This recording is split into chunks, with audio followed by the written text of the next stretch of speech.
ẹ̀yin wa tí ẹ̀ ń wò wá ní iléeṣẹ́ DAMJAY Films and Record láwà tí a ti ń kàn sí lásìkò yìí à ń bẹ níbi 35 years anniversary tí wọ́n dá ẹgbẹ́ MAN sílẹ̀ àti ìkówójọ 200 million tí a fi kọ́ secretariat tuntun sí ìlú Èkó tó jẹ́ headquarter ti ẹgbẹ́ MAN. Tá a bá ń sọ̀rọ̀ nípa ẹgbẹ́ MAN à ń sọ̀rọ̀ nípa ẹgbẹ́ tí ó ń gbé olórin jáde bí olórin kan bá wà tí òfin ti MAN ṣe ẹ má jẹ́ ń tàn yín irọ́ lásán ni. Ẹgbẹ́ yìí jẹ́ ẹgbẹ́ kan gbòógì, ẹgbẹ́ pàtàkì, ẹgbẹ́ alálùbáríkà tó ṣe pé wọ́n ti wà tipẹ́ tí wọ́n sì ń wà. Òní wá ní 35 years anniversary wọn tí gbogbo àwọn èèyàn ńláńlá sì ti wà ń bí. Ọ̀gá ńlá himself Alhaji Waisu Alabi Pasuma ni wọ́n lùlù fún wa jó. Àwọn olórin pọ̀ nù lé o, Alhaji Hafsa Sodiq, Alhaji Awẹ́ni Oníwákà, Alhaji Abari ti dé. Gbogbo àwọn olórin jàǹkànjàǹkàn ni wọ́n wà ń bí. Àrẹ̀mọ ọ̀gá ńlá gbogbo wọn pọ̀ ń bí. Bí wọ́n bá tún ṣe ní lẹ́kọ̀ọ́ kejì àtàwọn ládéládé lè ta fìwé pè. A máa fi tó yín létí pẹ̀lú àṣẹ lọ́wọ́ Ọlọ́run. Iléeṣẹ́ DAMJAY Films and Record International ni wọ́n ṣagbátẹrù ètò ti ọdún yìí. Ẹ subscribe sórí YouTube wa ní channel wa, gbogbo àwọn social media handles wa pátápátá. Ẹ follow, ẹ like, kẹ́ ẹ sì share, a sì ní dójú tì yín. Ẹ jẹ́ àlọ́dún ilé báyìí ká lọ wo nǹkan tó ń ṣẹlẹ̀ nínú ilé. Ẹ kú kàlẹ̀ ẹ máa bá wa ká lọ. Tí nínú Bíbélì náà nígbà tí àwọn èèyàn méjì ń jà sí ọmọ, ìkan ọmọ kan jáàyè ọmọ kan jẹ́ òkú. Nígbà tí wọ́n gbé lọ bá Solomon nígbà yẹn, Ànábì Sulaimon, ìkan nínú àwọn obìnrin tí yẹn ó sọ wípé wọ́n ní báwo nìkan ṣe ṣe. Ọba ní ó dàbí pé àwọn máa la ààyè méjì, àwọn máa la òkú méjì. Wọ́n á gbé ààbọ̀ ààyè fẹ́nìkan, wọ́n á gbé ààbọ̀ òkú fẹ́nìkan, wọ́n á gbé ààbọ̀ ààyè tó kù fẹ́nìkejì, wọ́n á gbé ààbọ̀ òkú tó kù fẹ́nìkejì. Ṣé mọ̀ pé méjèèjì kúkú ti dòkú? Kọ́sán bá la ààyè tán bá ti là méjì ó ti dòkú. Ìkànnú àwọn obìnrin yẹn máa dáhùn wípé ó dà bẹ́ẹ̀. Ìkejì ní ẹ má jẹ́ ká ṣe bẹ́ẹ̀, ẹ kúkú gbé ààyè ọmọ fún tọ́mọ bá dàgbà á mọ ìyá ẹ̀.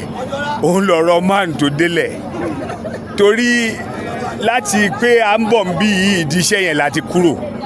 Ọ̀pọ̀lọpọ̀ olòmíì tó ń sáré kiri tó ń sọ̀sọ̀kúsọ iṣẹ́ ìkọ́nà ń ṣe mọ́. Olòmíì ti ń gọ̀kadà, olòmíì ti ń ṣe shoe polish, olòmíì ti ń wa kórópè. So ńgbà táwa ò dẹ̀ tí ì sínú yẹn tó jẹ́ pé iṣẹ́ yẹn náà la ṣe ń ṣe títí di àárọ̀ yìí. A sọ pé à ń ṣe kọ́, àwọn èèyàn mọ̀ pé à ń ṣe, wọ́n dẹ̀ ń bá wa nídìí ẹ̀. So àgbá òfìfo òun ló máa dún. Ẹni tí ò bá fẹ́ kọ́mọ kú kò ní gbàdúrà kóyún bàjẹ́. And àwọn olóyìnbó ní silence is the best answer for a fool. Tí a bá fẹ́ ṣe nǹkan re táwọn kan ń dúró wípé kò ní ṣeé ṣe àbí kó bàjẹ́, àyè ibi tá a bá rò pé tó tọ́ sí wọn náà la máa tò wọ́n sí. Wọ́n ní kó rí fún ẹ gẹ́gẹ́ bí èrò ọkàn ẹ.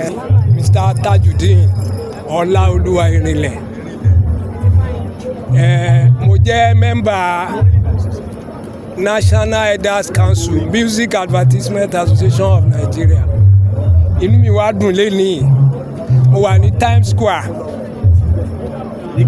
níkẹjà níbi àrà ọ̀tọ̀, ibi tí oríṣiríṣi dáadáa ti ń ṣẹlẹ̀ nínú ẹgbẹ́ MAN. Mo dúpẹ́ wípé èmi náà pẹ̀lú àwọn tó wà ń bẹ̀. Àwọn tí wọn ò sí ń bí wọ́n lù sí o, torí pé ibi tí àwọn olóríire bá wà èmi máa ń fẹ́ wà ń bẹ̀ ni. Ọlọ́run wá mú mi wà ń bí ilé ní àwùjọ àwọn olóríire. Gbogbo ohun tí ò ní jẹ́ ń wà ń bí Ọlọ́run ní jẹ́ ó ṣẹlẹ̀ sí mi. Ẹgbẹ́ MAN wà ní wà, ẹ má jẹ́ ká di two. Ẹgbẹ́ MAN wà ní wà, ṣùgbọ́n ọ̀pọ̀lọpọ̀ tí ó sọnù náà tó ń sọnù náà ni. Ṣùgbọ́n àwa dúpẹ́ lónìí wípé àwa rí àṣeyọrí ṣe. Bí wọ́n ṣe gbìyànjú tó tán pa tí mo pé tó kà ní rí àṣeyọrí ṣe lónìí. Ẹ kàn lè rí gbogbo wa sìn, we are in uniform. This is àwa tí adúró ti astragi tinútinú tọkàntọkàn. Gbogbo up MAN music. Adúpẹ́ ṣe gbogbo àgbáyé, gbogbo ẹ̀yin aládùúró tí o, gbogbo ẹ̀yin aláfẹ̀yìntì o, tẹ̀dúró ti wá láti gba ti bàrí ti kú. Aláwùrá asọ̀yìn lẹ́sàn tó pọ̀ o, bójú ẹ̀yin o, Àyìndé bójú ẹ̀yin o, bójú ẹ̀yin o, ọmọ Àgbájé bójú ẹ̀yin. òkú ọlọ́mọ máa sùn undisputed Mr Fuji onítìbí ńlá tó fi bímọ tó pọ̀ sídìí iṣẹ́ Fuji onítìbí ńlá tó fi bímọ tó pọ̀ sídìí iṣẹ́ Fuji kò sórúkọ méjì tá ó pè Fuji àyàfi tó kọjá Fuji gbogbo àwa tá ń kọ Fuji kó sì wà nínú kó má má ṣe bàjẹ́ ká fìmọ̀ ṣọ̀kan kájọ gbé Fuji sókè torí kò bàjẹ́ lójú yín Àlàyìndé kó má ṣe bàjẹ́ lẹ́yìn tẹ́fàyè lẹ̀ lọ.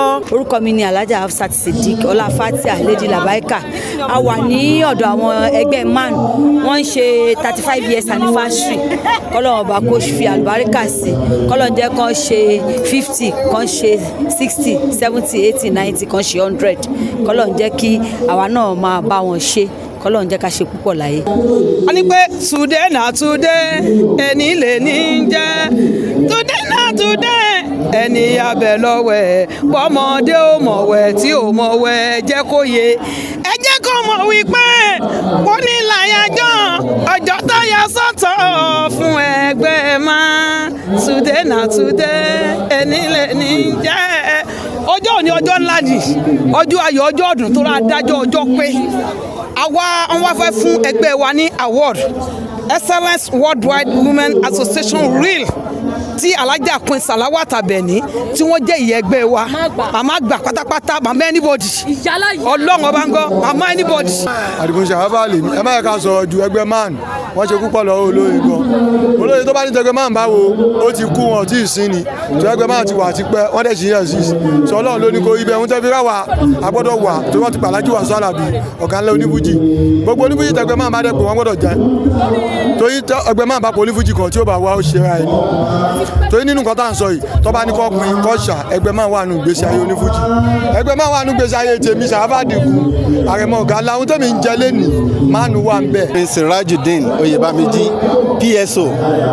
kí ni pàtàkì tá a ṣe wà ní ìpínlẹ̀ yìí. alhamdulilayi rabbil alamin n ta wá ṣe lẹ́ni náà ni pé a wá ṣe ayẹyẹ ẹgbẹ́ wa nítorí pé èmi náà jẹ́ kan lára man so tí mo tún jẹ́ artist tí ó jẹ́ olórin Islam à ń ṣe ayẹyẹ launching ìkówójọ fún national secretariat wa àwa ẹgbẹ́ man bákan náà a tún ṣe 35 years anniversary tí a ti dá ẹgbẹ́ man sílẹ̀ so ohun tí a wá ṣe lẹ́ni nìyẹn. kí ni ìmọ̀ràn yín fún gbogbo ọmọ ẹgbẹ́. gbogbo ọmọ ẹgbẹ́ òun náà ni pé láti ìpìlẹ̀ ìlọsíwájú àwa artist tí ó jẹ wá lógún nínú ẹgbẹ́ man artist kan ò dẹ̀ lè ṣe láì má fi tẹgbẹ́ man ṣe ìmọ̀ràn mi sí ẹgbẹ́ man pé wọ́n ti ń ṣe dáadáa látẹ̀yìnwá wọ́n ti ń gbé wa jáde wọ́n ti ìlọsíwájú wa ó ti jẹ wọ́n lógún atúnfẹ́ kan lékún. orúkọ mi ni evangelist Dr. Olúwarótìmí Onímọ̀lẹ̀ popularly known as Ọba Àrà.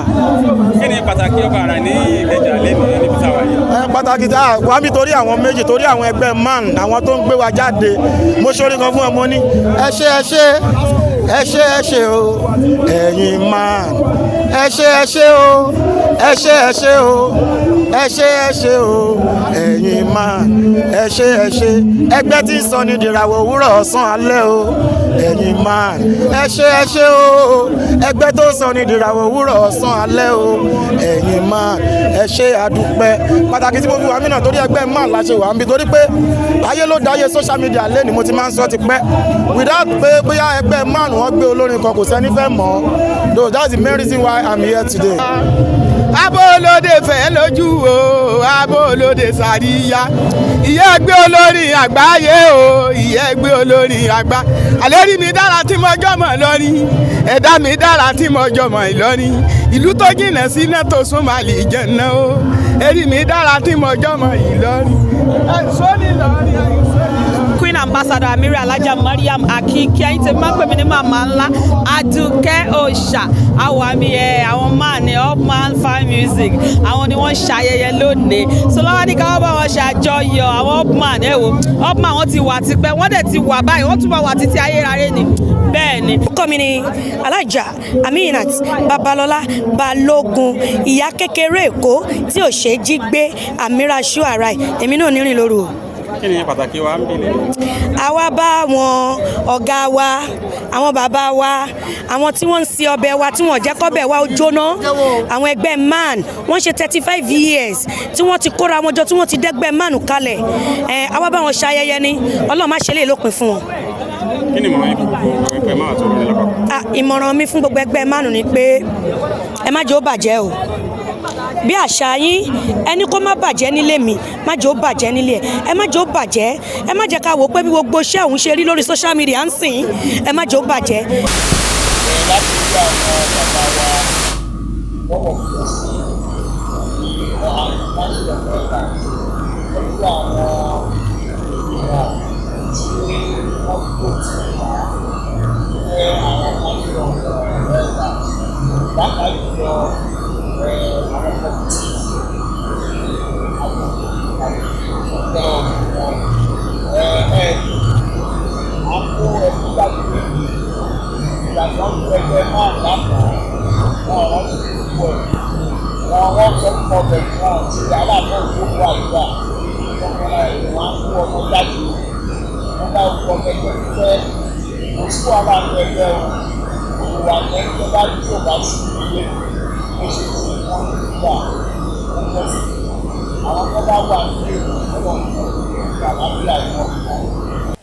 Up national, man anthem in English, it will never spoil.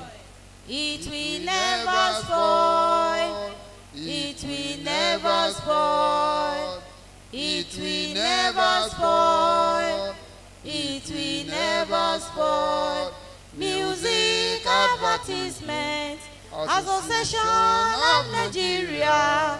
It will never spoil. Music Advertisement Association of Nigeria. It will never spoil. It will never spoil in my home. It will never spoil in my world.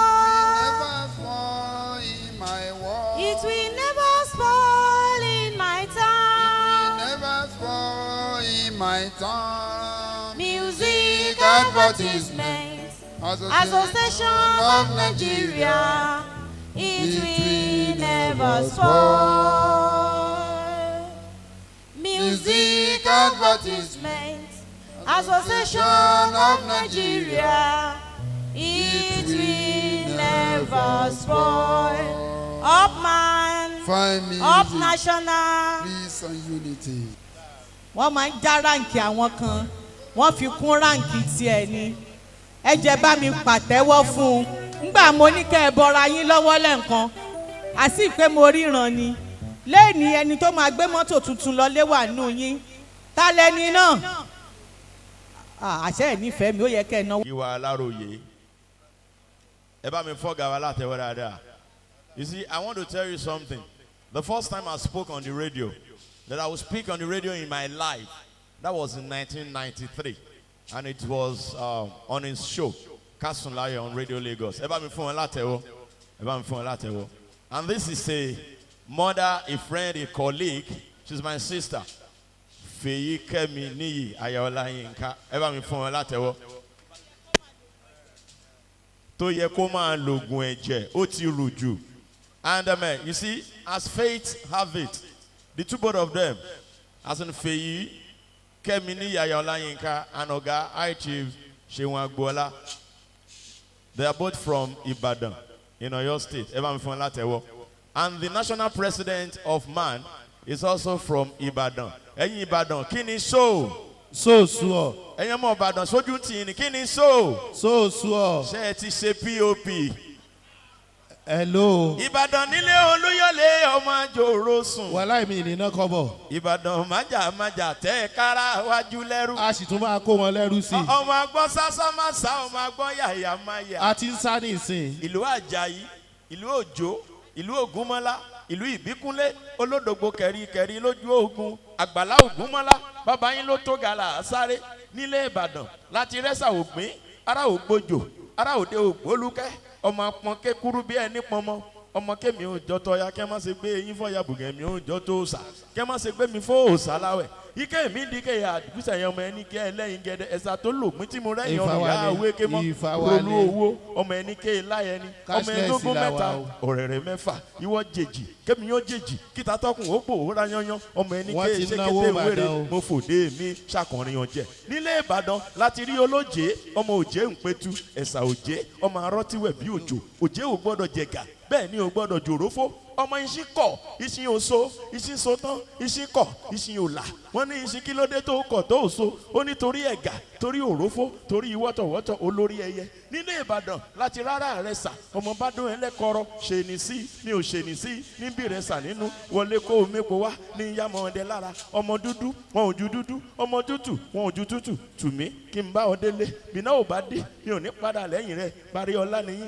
ọmọ akù lóhùn nílé Ìbàdàn láti rí kò yí ẹ̀ṣọ́ ọmọ gbọ̀nyùn yan bí nlólú ọmọ alápò tàbí ìran gandan lójú ogun ọmọ òṣìrí apòpìrí dẹgbẹ́ ọfà sọ́fun ọ̀pọ̀ fún yọ̀yọ̀ dẹgbẹ́ ọfà sílẹ̀ ìkòyí ẹ̀ṣọ́ mátàmílọ́fà ń tẹ̀mí ìrẹ̀wọ́ ńláńlá ni kò ta sí mi ọmọ ẹ̀ṣọ́ ọ̀nà ńlá ọmọ igun orí àpẹ́ tí ké mọ̀rànmọ̀ràn ìkòyí díjú kan kó o là kan kó o tán gúnugún jẹ ọmọ gbọ̀nyìn tó dì mẹ́tí lẹ́yìn ọrùn bámbám tí ò jẹ́ kẹ́sẹ̀ oníkòyí lè joko ẹ̀ṣọ́ kòyí ọmọ agbọ̀n tí ró mìnìmìnì ọmọ ogun àjàwẹ̀yìn ló múlé ẹ̀ṣọ́ wù mí ojoojúmọ́ ogun ló múlé bàbá wọn sún mí lọ ìran Ìkòyí kì í gbọ́fà lẹ́yìn iwájú bàbá yín fi í gbọ́ta Ìkòyí ẹ̀ṣọ́ má ta mí lọ́fà ń tèmi kírẹ́dítà láti ní kó o ta sí mi. ẹ bá ń pàtẹ́wọ́ fáwọn Ìbàdàn baálẹ̀ ọkọ̀ òlu tẹ́límù baálẹ̀ oníṣìgìdì ọmọ jọra pásà ọmọ kúrú lọ́sàn-án gbọ̀rọ̀gbọ̀rọ̀ lóru ọmọ fọmọfọ́kọ tòun ti. ìwọ ló mọ̀ tòun ti kíni. tòun tẹ̀lé ìdí ẹ̀. Olúwa o ẹ jọ̀ọ́ nítorí Ọlọ́run láì gbára wa lákòókò tá a bá wò ó àwọn olórin ti wà ń bí lọ́lọ́kan òjọ̀kan ẹ jẹ́ àkọ́kọ́ máa dúpẹ́ lọ́wọ́ àwọn bàbá wa tí wọ́n ti wà ń bí Alhaji Adédèjì Rashidi Bello Lagos State National Chairman Chief Ẹ̀dà Tóyèṣe tìpínlẹ̀ Ògùn Alhaji Hakeem Endurance Alhaji Àyàn Ọlárẹ̀wájú láti ìpínlẹ̀ Kwara Alhaji Sulaiman Awẹ̀dá Ọ̀làsíkò olùdásílẹ̀ Alhaji Adéwálé Babalọ́lá Babs Video Òṣùpá Àdénínú Chief Ọlábísí Ládépé àwọn ni first national task force. Alhaji Shehu Ọláníyàn. àwọn ni national elder.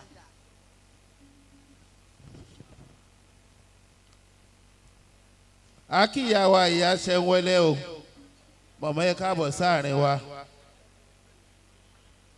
bẹ́ẹ̀ náà ni we have the first president Evangelist Rahim Akanbi Oyetunde late Chief Hakeem Ogunwale àwọn ni second president and dárúkọ àwọn past national president ẹgbẹ́ man Alhaji Waheed Oyediran Mosebọ́látán àwọn ni third president nígbàtí late Prince Victor Adérẹ̀mí táwọn jẹ́ ààrẹ kẹrin the fourth president Comrade Adeniran Akande àwọn ni the fifth president while the present president is Comrade Dr. Surajudeen Adewale Amusa ẹ bá mi fún wọn ní àtẹ́wọ́.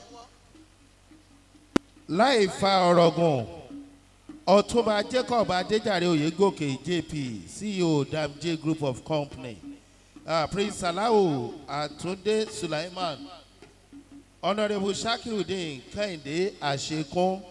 àwọn ni bàbá ẹgbẹ́ they are the patrons of Music Advertisement Association of Nigeria man.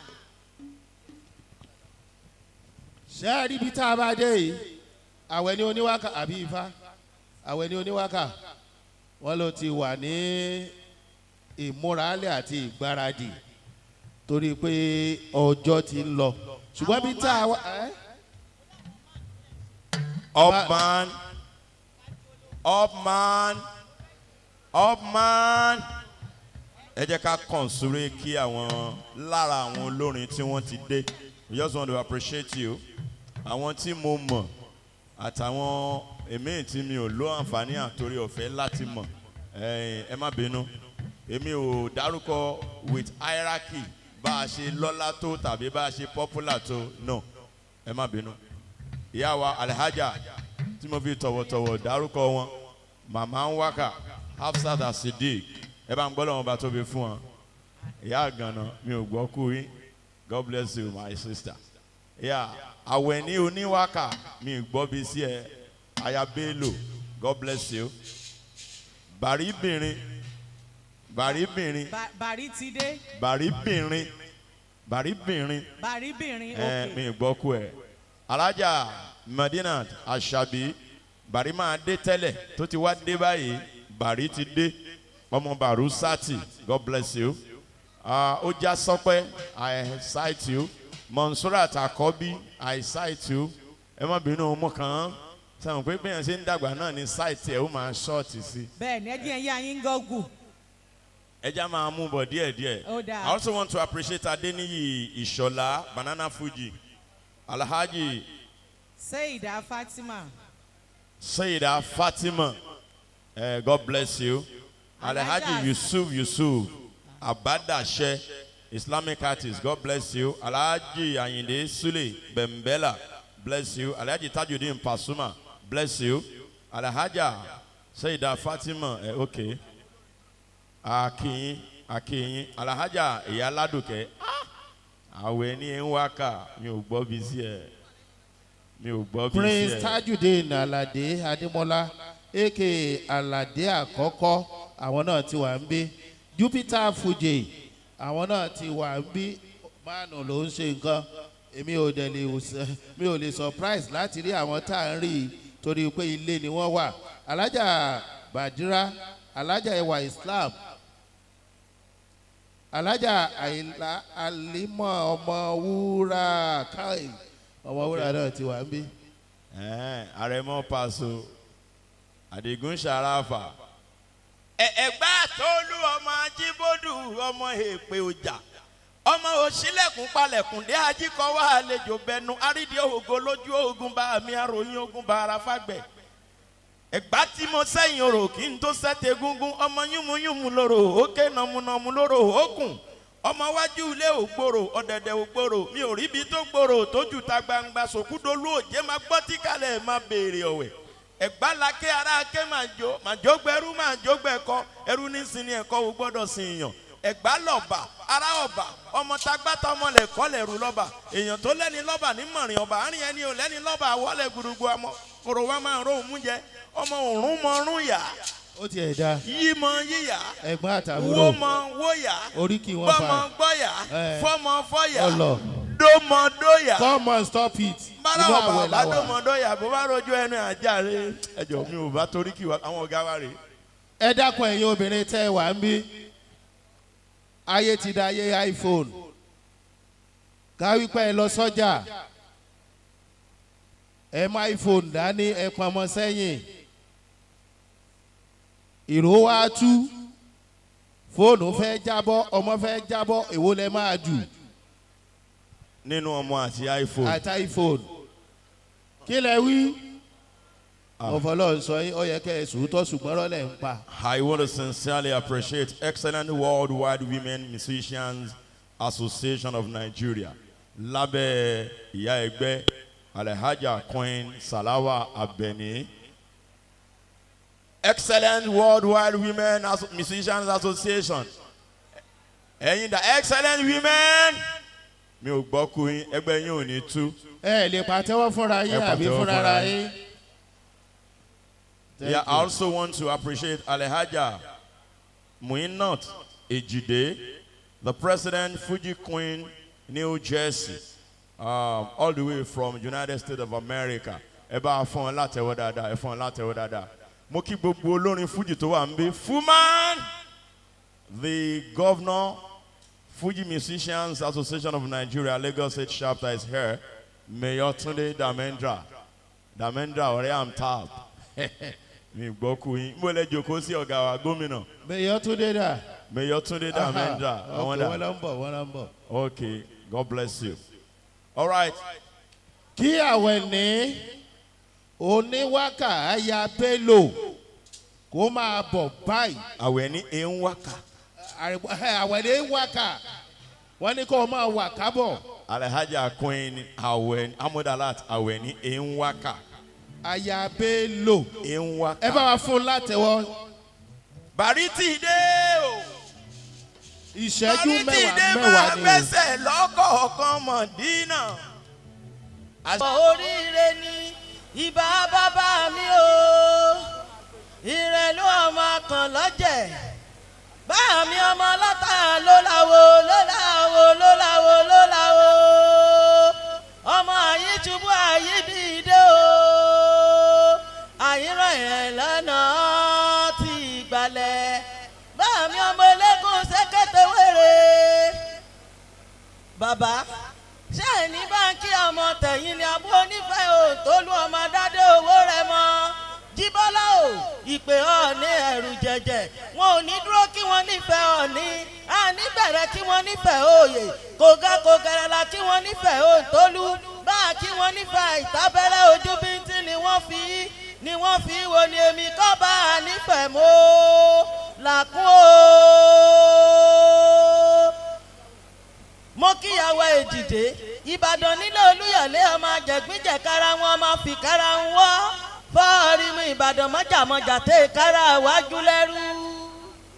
Mo kí ìyàwó Queen Salawa Abẹ́ni ẹ ṣeun. Woman God àbí mi ẹ̀gbọ́n wa àti mi alálùbáríkà abẹ́kẹ́ làkàṣẹ́ra súnmọ́ mi gbogbo yín ẹ̀ súnmọ́ bí. Ojú ẹ̀ kò sún mọ́ mi my dear London connection àbúrò mi. Ṣùgbọ́n tó sún mọ́ mi àkọ́bí ayánlóyún. Àkọ́bí ẹ̀sán sún mọ́ mi my dear níbo lẹ bá ń fa àkọ́bí sí. Sista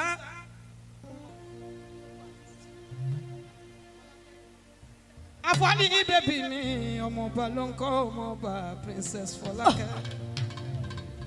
Àfijọ́ oníjújó ṣeun Alájà Hafsa sọ́ọ́dí ìpín àti ẹ̀sùn mọ́ bí.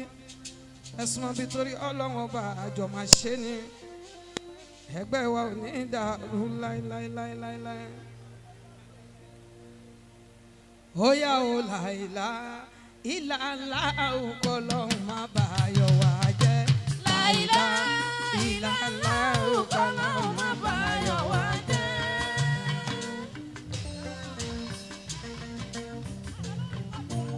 Ṣẹ́rí 10 minutes tán fún wa gbogbo wa la máa kọrin. Díẹ̀díẹ̀ la máa kọ́. Táyébí kù ìkàlẹ̀ o Alájà Táyébí. Aljavad kù ìkàlẹ̀ o Alájà mi. Sẹ́yìndá mi Fatima mi. Èèyàn alára pé mi ọ̀rẹ́ mi kọ́ nílé. Ó yá o láìlá ìlà ńlá òkò lọ́hùn má bà á yọ wá jẹ́. Láìlá ìlà ńlá òkò lọ́hùn má bà á yọ wá jẹ́. Fèyí kẹ́mi o láìlá ìlà ńlá òkò lọ́hùn má bà á yọ wá jẹ́. Láìlá ìlà ńlá òkò lọ́hùn má bà á yọ wá jẹ́. Gómìnà Túndé Dàmẹ́dà mi. Gbogbo ẹgbẹ́ máa ń ṣe mo dúpẹ́. RSPO kí ẹ ọ̀gá wa. Ọ̀rọ̀ wa kó má dojúrú. Ọ̀rọ̀ wa kó má dojúrú.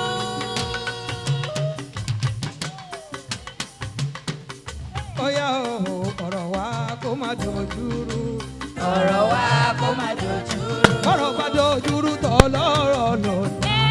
Ọ̀rọ̀ wa kó má dojúrú. Ògbọ́n ni àlùyọ ní kìtà wa ó jẹ́. Àlùyọ ní kìtì wa ó Ṣé jẹ́. wá lólówó má ṣe wá lálálùwọ́lẹ̀ o. Àlùyọ ní kìtà wa ó jẹ́. Ṣé wá lólówó má ṣe wá lálálùwọ́lẹ̀ o. Àlùyọ ní kìtà wa ó jẹ́. Ọlọ́run gbèjà wa má jẹ́ kí wa ó gbé. Gbèjà wa má jẹ́ kí wa ó gbé. Ó yá Ọlọ́run alábàáṣírí mi lọ́la Fátíà Oyinmọ́mọ́. Ọlọ́run alábàáṣírí mi lọ́la Fátíà Oyinmọ́mọ́. Bàṣírí mi, bàṣírí mi, bàṣírí bàṣírí mi bàṣírí mi bàṣírí mi bàṣírí mi lọ́la fàtíyà. Bàṣírí mi. Fàtíyà. Bàṣírí mi. Lọ́la fàtíyà. Bàṣírí mi. Lọ́la fàtíyà. Bàṣírí mi. Àṣírí mi ò máa ní tú. Bàṣírí mi. Bó ṣe nílé bó ṣe lájò. Bàṣírí wà nínú ilé. Bàṣírí wà l'Amẹ́ríkà o. Bàṣírí wà nílùú London. Bàṣírí wà ní Canada o. Allah bàṣírí mi ọlọ́run bàṣírí mi ọlá ọba síya mo kí bàbá mi o Alhaji Babs Adéwálé mo kí yín ìyọ́nú ọlọ́run ọba kó má bá mi gbé gbogbo ẹgbẹ́ man àṣeyí ṣàmọ́dún Queen Èjìdé l'Amẹ́ríkà mo kí ẹ o mo kí gbogbo lé ọlọ́run alábàṣírí mi lọ́la Fàtíà oyin mọ́mọ́. Ọlọ́run alábàṣírí mi lọ́la Fàtíà oyin mọ́mọ́. Ọlọ́run bàṣírí mi bàṣírí mi bàṣírí mi bàṣírí mi bàṣírí mi bàṣírí mi lọ́la Fàtíà. Orí ń bẹ nílé wa ìlú ń bẹ nílé wa ẹ wá bá lẹ́jọ́ nílé wa. Orí ń bẹ nílé wa ìlú ń bẹ nílé wa èdè ń bẹ nílé wa ẹ wá bá lẹ́jọ́ nílé wa. Torí kò rọ̀bọ̀ lọ́rùn Àṣàbíyádé òkìtì ọ̀bọ tẹ́rí yẹn lágbólé wa náà ti ń kọrin lágbólé wa náà gbé lòlò. Àṣàbí bàrí ti dé ẹ̀kọ́ fọwọ́ bàrí sàtì. Àṣàbí bàrí ti dé ó yá jójójó jójójó excellent tó fún mi excellent worldwide tó fún mi àwọn obìnrin alálùbáríkà àwa kí màmá tiwa sẹ́lí láwa màmá wa o abẹni sẹ́lí láwa màmá wa o president Èjìdé tiwa ajamuyin lọ́tún àkí ó yá káwọ́ sókè fún presido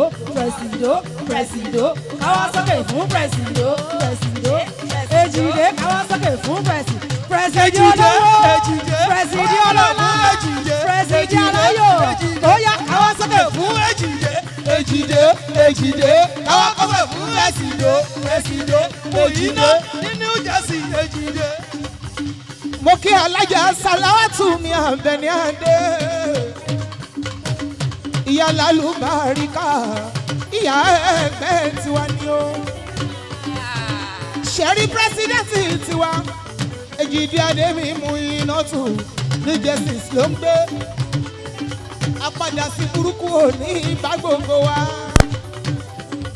of my fine music náà ń gbé wa o of my fine music náà ń gbé wa o olórí tó gbajúgbajà ìrànlọ́wọ́ wọn ni èyí tí òfin tí wọ́n ṣe apẹ́ nínú ilé ọbẹ̀ tí mo ṣe náà rè o ẹ wá bá mi jẹ ìṣàjọ máa ṣàmọ̀dún gbogbo wa àdìkà ẹ̀dẹ́mùsílì mọ́tùmí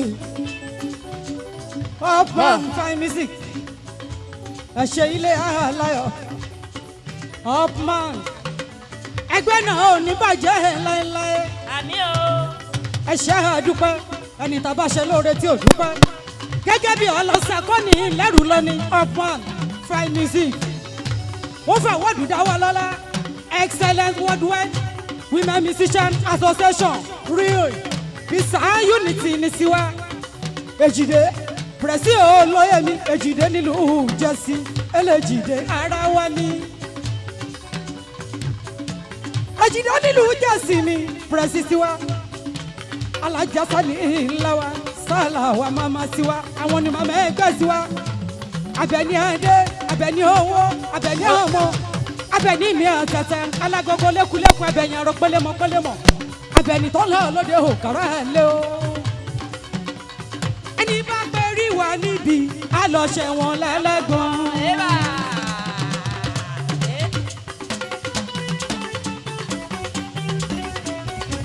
torí pé bàbá ló ń ṣohun gbogbo. bàbá ló ń ṣohun gbogbo.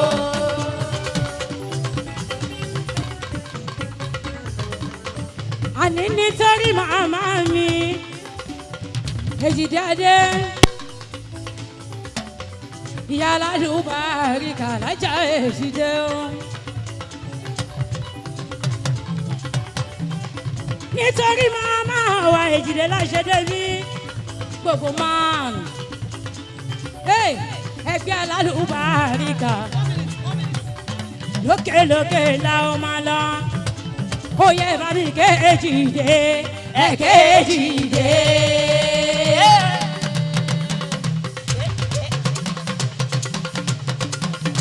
Èjìdé nínú Jẹ́sì Èjìdé. ìyá lálùbáríkà.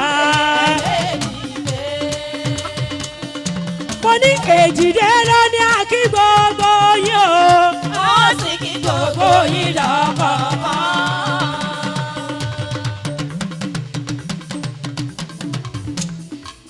Èjìdé ló ní àkí gbogbo yín o. a ó sì kí gbogbo yín lọ́kọ̀ọ̀kan. ẹ ṣé. ọjà baraka ńlá àlùbáríkà ò pé méjì ìkan náà ní ẹ ṣé o. God bless you. ẹ ṣé o. ẹ ṣé. àtẹ́wọ́ yẹ ò tó nítorí Ọlọ́run. ọ̀gá. ọ̀gá Ọlọ́run ni ò jẹ́ kí kòró wà mọ́. ṣé bá a ṣe ń kóra wa jọ lásìkò kòró ló fẹ́ sọ ń pẹ́. sẹ́rí máìkì yìí ó ń lẹ̀ mọ́ mi létè ni. ṣé èsì àwọn kìíní ète wọn o. àwọn lipsticks ayé. Yeah, that is a very, very wonderful performance. Anabi Muhammadu Umi Adekunle. Sallallahu alayhi wa sallam. Orí tàbá ti kọ́ lọ́wọ́n bá ọba ìgbà gbogbo ọjọ́ gbogbo àsìkò gbogbo. Ọba tèmi wákàtí gbogbo. Ọba tí ń ṣoore fàlejò tí ń ṣe fónílé. Ọlọ́run ọba adára má kù síbi kankan. Aṣọre máa wẹ̀yìn ní jẹ́ o. Látara Ọlọ́run ọba Akádéwálé Muhammad. Mustapha Muhammadu. Yasi Muhammadu mi. Muritada Muhammadu. Mujitaba Muhammadu baba. Sallallahu alayhi wa sallam. Látara Nabi.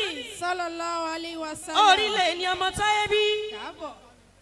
Ibi táwa yìí gbogbo ẹgbẹ́ mánù ní ṣòde. Àwọn ẹgbẹ́ mánù ní ṣòde tèmi. Lẹ́ni Ọlọ́run má ṣe yìí lẹ́yọ̀ kan tó kú fún yín láyé. Àmín ya Allah. Lọ́la Nàbí Muhammadu Umi Adékúnlé. Sallallahu alayhi wa sallam. Ṣọ́ọ̀tún ẹ̀rí. Gbogbo àwa tá ń bẹ níbí. Enlight Women's Club. Òun ni wá. Enlight Women Musician. Akọ obìnrin. Ojúlówó obìnrin. Ojúlógo obìnrin. Obìnrin gbajúmọ̀. Obìnrin tó dáńtọ́. Obìnrin tó ní fọ̀sá. Obìnrin tó ń kọrin gidi tó yàtọ̀ sórin tínkù little star táyé rí. Káàbọ̀. Àwọn obìnrin tí kì í kọrin sẹ́yìn lù o.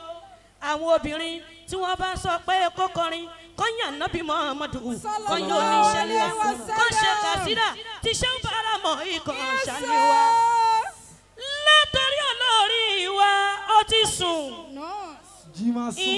Ifá etí inú ni olò tí mo bá ń wíjọ́. Látọ̀rí olórí tíá. Látọ̀rí olórí tiwa. Aláàjà Queen Isimadu Abaka ọmọ pẹ̀kì l'Amẹ́ríkà ló gbé wa tí ṣe ń pàṣẹ nínú ilé. Alájà mi yan pẹ̀kì ìyá mi yan pẹ̀kì ọ̀gá wa ò pẹ̀kì pírẹsidẹ́ǹtì ọ̀pẹ̀kì olórí yẹn láti mi ọ̀pẹ̀kì Ọlọ́run má pa ẹ́ lójijì mọ́ wa lọ́wọ́ tó fi wá dórí màmá mi tó fi dórí dẹ́bùtì alájà àlímọ́ mi o ọmọ àyìnlá mọ̀ wúrà àpàlà ń sọ̀rọ̀ tẹ́ bá wí àpàlà lórí mísíkì tó ń wíjọ́ tó fi wá dórí màmá mi ìyá aládùkẹ́kù kalẹ̀ níbẹ̀ yẹn ọlọ́run má bá gbàjẹ́ o ọlọ́run má bá gbàjẹ́ mọ́ màmá lọ́wọ́ tó fi dórí màmá mi ojú ni o tí mo bá ń wí ìjọ àmì ìnátù mi táyé bí ìyá láyà fún gbogbo olórin sílámù yányán àti rìn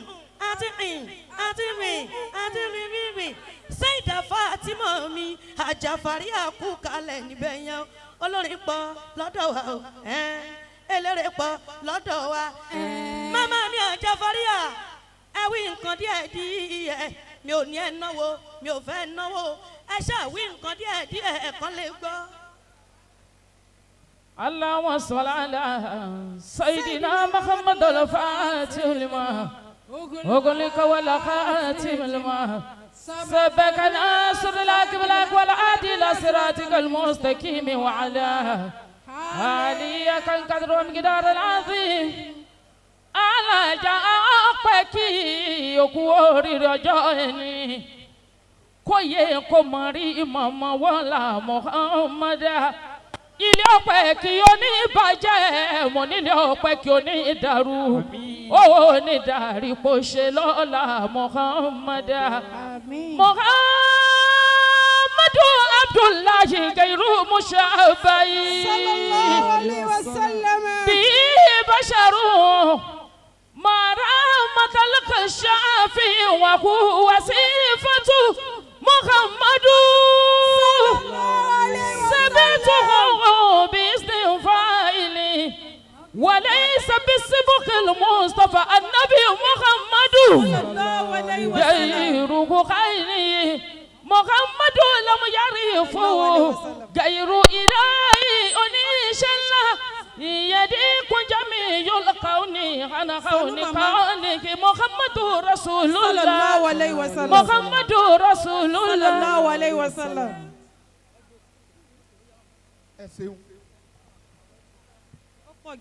èmi ni ìyá aládùkí abólóde sàrí abólóde fẹ́ lójú ẹ máa gbé ọmọ ẹgbẹ́ ẹ máa gbé rí sẹ́rí ọ̀rọ̀ ni mo fẹ́ sọ ń pé ń kọrin gbogbo àwọn obìnrin olórin ó yẹ ká gbára wa mú ìkọrin ojú ń ṣe ń kọ mo sọ mo ní bẹ́ẹ̀rù erí mi ẹlẹ́ẹ̀kan náà ẹlẹ́gbóni mi tán ni yóò bá ànábì Muhammad sallallahu alaihi wasallam ó lè ṣe báyìí dọ̀la tí ó sì ní rẹ̀ mí ọlọ́run ló bùn mí ní ìlọ́gà tọ́lọ́n bá sì bòyàn kéé gbà ó sì ń lé mi láre nǹkan kí n kọrin lọ́wọ́ àwí ni àní mo fẹ́ sọ̀rọ̀ gbogbo àwa tá a jóbìnrin ó yẹ ká fara wa mọ́ra ká mẹ̀gbọ́n ká má búrò ká má ṣáájú ká mẹ́ni ojú ni ká mẹ́ni tá a jù ẹ̀ ráwọn ọkùnrin bí wọ́n ti rí ìjọba kó jẹ tí wọ́n ń ṣe nǹkan rẹ̀ ebe ẹ̀ rí wọn àwọn tí wọ́n jọkùnrin wa èwo bí wọ́n ti fara mọ́ra ìlú èyìnbó bí ìgbà tá à ń lọ Bàrígà tá à ń lọ Ṣómólú níbo làwa lọ. ẹ ṣeun àwa tá a jóbìnrin ẹja fara wa mọ́ra bí mo ti wà yìí nísìnyí bí mo gbóni bí ẹ pé ẹ sinmi agbájá bá a bá ti ní rẹ pọ̀ àgbàdùn ara wa. èmi aládùn kẹ́ẹ́dẹ́ o abólóde fẹ́ lójú abólóde sàríyá o abólóde fẹ́ lójú abólóde fẹ́ lójú o ìyá ẹgbẹ́ olórin àgbáyé ìyá ẹgbẹ́ olórin àgbáyé o ìyá ẹgbẹ́ olórin kọ̀sánì tó pè mí bí ẹbẹ lẹ́gbẹ̀ẹ́ kọ̀sánì tó pè mí kọ̀sánì tó pè mí kọ̀sánì tó pè mí kọ̀sánì tó pè mí ọlọ́pẹ̀ kí lẹ jẹ́ ọlọ́pẹ̀ kí lẹ jẹ́ àti mọ́ọ̀nù gbogbo àti mọ́ọ̀nù gbogbo bá ti délẹ̀ yìí bá ti délẹ̀ yìí ọ̀gbọ́n ìbá ti délẹ̀ yìí òde pọ̀ nílọrin òde pọ̀ nílọrin kìí ṣe pé wò ní bá a ṣe kìí ṣe pé wò ní bá a ṣe kìí ṣe pé wò ní bá a ṣe kìí ṣe pé wò ní bá a ṣe kìí ṣe pé wò ní bá a ṣe. òde àròdeyọ̀ òde àròdeyọ̀ ní kún òde àròdeyọ̀ ní kún èmi aládùn kẹ́ẹ̀dẹ́ o abólóde fẹ́ lójú torí dúró wojú torí dúró wojú ìgbògbọ́ torí dúró wojú ẹ mọ̀ torí dúró ojú. tí mo pè lẹ́ẹ̀kan. tí mo pè lẹ́ẹ̀kan. Fatima Saida. Fatima Saida. ọmọ Àlàmú àgbẹ̀. ọmọ Àlàmú àgbẹ̀. ọmọ Sọlá àgbẹ̀. ọmọ Sọlá àgbẹ̀. ọmọ Àníkẹ́ àgbẹ̀. ọmọ Àníkẹ́ àgbẹ̀. ẹja ló lóoru. ẹja ló lóoru. ilé bàbá ẹ̀ ni. ilé bàbá ẹ̀ ni. ilé dúró wojú. ilé dúró wojú. ọmọ dáre. ọmọ dáre ọ̀làdé wa. ọmọ dáre. ọmọ dáre. ọmọ dáre ọ̀làdé wa. ọmọ dáre. ọmọ dáre. ọmọ dáre ọ̀làdé wa. ọmọ dáre. ilé Ọlálọmí. ilé Ọlálọmí. ilé Ìyẹ̀rú Ọ̀kín. ilé Ìyọ̀rí Ọ̀kín. Ọlọ́fà lọ́làre. Ọlọ́fà lọ́làre. Fatima Saida. Fatima Saida. òní mọ kú ọmọ. òní mọ kú ọmọ. ẹ mọ sàmí ẹ. òní mọ kú ọmọ. mọjọ ọba pálọ. mọjọ ọba pálọ bú ẹkún o. mọjọ ọba pálọ bú ẹkún. mọjọ ọba pálọ bú ẹkún o. mọjọ ọba pálọ bú ẹkún. Thank you very much. God bless you. Ẹ bá màmá ka owó wọn. Yeyelua gbogbo ilé la kí o lálàyé kẹ́ni nǹkan. Gbogbo ẹgbẹ́ airlines ẹni bá lọ́mọ ló ń bẹ níbí o lálàyé kẹ́ni nǹkan màmá o. Màmá mi ò pẹ́ kí l'Amẹ́ríkà ikú ò ní pa ẹ́ àrùn ní filẹ̀ ẹ̀ ò ṣe bùgbé o. Àti torí ìyá ẹgbẹ́ wa Queen Ayọ̀ Balógun ojú òní tí wọ́n láéláé o adúpẹ́ ṣe. Yeyelua mo lè rìn mo lè yọ̀ èmi lè rìn mo lè ṣakọ o. Torí wípé olórin ni dádì mi onílù ni mọ́mì mi mo lè rìn ẹ má fọ àṣìbọ̀ àwọn dùn wá. wàmà nazalat bisahati limanaya fala aridu tẹkihi wala samahu. Waharidullahi wasi'atun walakin idha nazala liqadadaqa lifadahu. Ọlọ́run dákun gbà mí mo dé mo tẹ́wọ́ àdúrà o. Ọlọ́run dákun gbà mí mo dé tètè dá mi lóhùn o. Má jẹ́ kí káfíìrì sọ pé ibo lọ́lọ́run mi wà o. Bí dààmú ẹ̀dá pọ̀ nílé ayé ó lè mú ní ìdẹ́ṣẹ̀ o. Prince Rajudeen Ọlọ́run dákun ọ̀lẹ ni mí ìwọ ló lágbára o. Wàhálà tí ó jù gbàgbọ́ mi lọ má má gbé bá mi. Fìtínà tí ó ju ìmánì mi lọ má má gbé bá mi. Ni mo fi ń kẹ́pọ̀ Ọlọ́run mi sátìrà mọ́ni. Má jẹ́ kí wàhálà mi ó pọ̀ jù owó lọ. Má jẹ́ kí wàhálà mi ó pọ̀ jù owó lọ.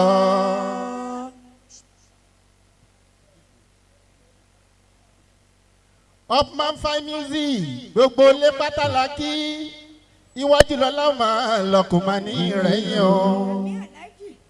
Látòrí ààrẹ wa Comrade Sirajudeen mi mo kíyínkíyín.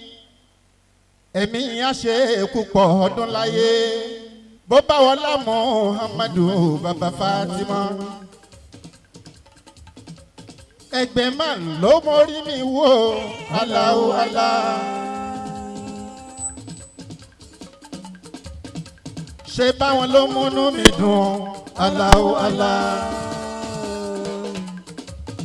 Gbogbo ẹgbẹ́ máa mọ kíyínkíyín Prince Rajudeen ọmọ oyè bámijí PSO ó ń kí gbogbo ẹgbẹ́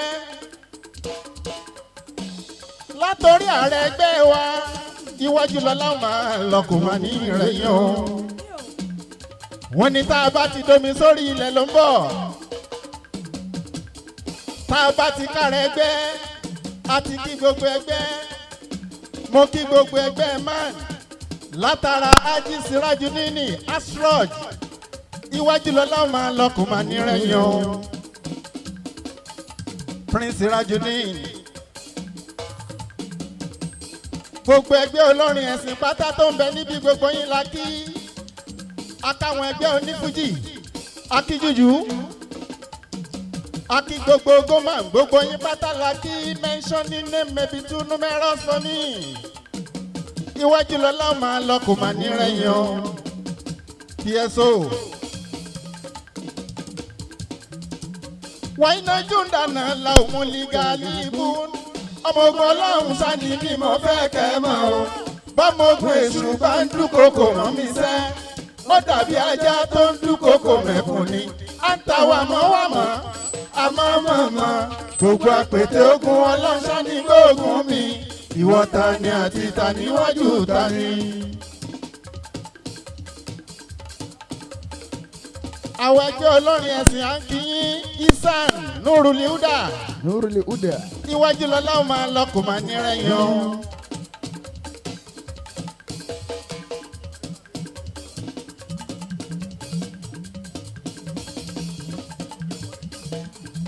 mo kí wọlé bàbá wa àjìkọ́lá wọlé kọ̀lìntì ẹ máa wọlé máa rọ bá ọ́. Iwájú lọ́lá máa lọ kò máa nírẹ̀yìn o. Ẹ̀mí gígùn fún bàbá o. Ìyẹ̀rú ọmọ akọ̀lọ́jẹ̀. Àlàáfíà fún bàbá o. Àránṣe lọ́pọ̀lọpọ̀. Nọ́mbà 1 ti wà nínú ilé onífújì. Ìyẹ̀rú ọmọ akọ̀lọ́jẹ̀ mo kíyín Kébé ń Kwara. Iwájú lọ́lá máa lọkùn máa nírẹ̀yìn o. Ẹ̀mí gígùn fún bàbá. Mo kí bá mi Akọ́láwọlé. Àlàáfíà fún bàbá. Àránṣe lọ́pọ̀lọpọ̀. Ẹ̀mí gígùn lọ́pọ̀lọpọ̀. Àlàáfíà lọ́pọ̀lọpọ̀. Gbogbo ìgbà kára ó lè yí gbẹdẹmukẹ ẹ̀mí gígùn fún bá àlàáfíà fún bá àránṣe lọ́pọ̀lọpọ̀. Gbogbo ìgbà kára ó lè yí gbẹdẹmukẹ. Èmi nìkan kọ́ mo wá PSO first deputy Isan Nurul Huda wọ́n bẹ níbí. Inshallah. Aji Muhammadu Kọ́símù mi Afakọ́s mo kíyín. Bàbá o. Bíyàn mi Kọ́símù ẹ̀hún bàbá mi bò. Ṣé bọ́lọ́hún ló ṣe yìí? Ẹgbẹ́ máa ń la papọ̀ kó má ní ìbàjẹ́ o. 35 years anniversary. Mo ní kò kí n ṣe wàṣà ó wọ lọ́hùn lókè ní. Wọ́sàkà. Àìmọye òjò tó ti lọ tilẹ̀ ti bá mú un. Muhammadu Kọ́símù ọlọ́run fi hàn mí. Gbogbo ẹgbẹ́ Isan pátápátá united we stand. Kò ní bàjẹ́ gbogbo ẹgbẹ́ olórin ìfà. Bí kò bàjẹ́ ló máa ń ṣe wọn o, wọn ò rí kó bàjẹ́ wọn wá ń banújẹ́. Bí kò bàjẹ́ ló máa ń ṣe wọn o, wọn ò rí kó bàjẹ́ wọn wá ń banújẹ́. Abínú ẹni elétekéte elérokèrò abatẹnijẹ àwọn abúnilẹ́yìn o wọ́n rojú ẹni wọ́n sọ yìí tó dáa bó pẹ̀yìn dáadáa o wọ́n fi ẹwé la ojú títì wọn o níṣẹ́ ló ń dára sí i ẹ múra sí i ẹ má tó tẹ́ bí kò bàjẹ́ ló bá ń ṣe wọn ò rí kó bàjẹ́ ọ̀rọ̀ ń ta wọ́n. àwọn lọ́jí bọ́ọ̀lìtì òyẹ̀rù ọmọ kan lọ́jẹ̀ ọmọ ta ọlọ́ta ló láwọn tiwa o. gbogbo ẹgbẹ́ olórin tó bẹ́ẹ̀ níkàlẹ̀ o gbogbo yín mo kí. kò ní bàjẹ́ fún wa òun lọ́la nàbí fún ọmọ ọmọ oníṣẹ́ ńlá o. ó yá jójójójójó ìjó kan sí mu o.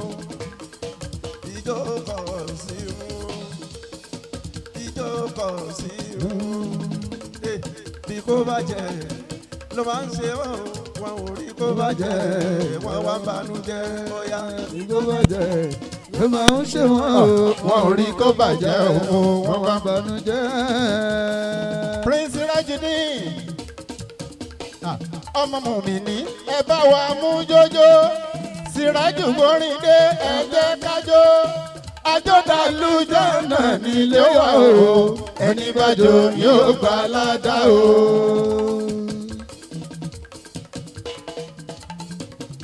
ọmọ mùmíní ẹ bá wa mú jójó Sìrájù gbórin dé ẹ jẹ́ kájó àjọdàlú jọ́nà nílé wa o ẹni bájò yóò gbà ládà o. wàá iná jù dáná ọba wàá iná jù dáná láwùlí gálíbù náà orúkọ láwùn tá fi ṣe ọ̀tá ilé orí tá fi ṣẹ́gun ọ̀tá òde gbọ́kẹ́sẹ̀tì yìí kó tó jáde lówùúrọ̀ sámọ gbàgbé bójẹ́ nínú mọ́tò ni ìwọ kàn fi sí lálẹ́ kó yá gbọ́ kó tó sùn o wàá rí bọ́ọ̀nù ó kọjá kéré mi dèdè ọ̀tá ilé tó fẹ́ gbógun dínà ẹ̀ ṣéun baramọ̀ ṣéun báwálú onígbà fún alárọ̀kà tó sọ pé òun sọ́bọ̀ yẹn ṣéun búlálà á ṣe kòbókò fún.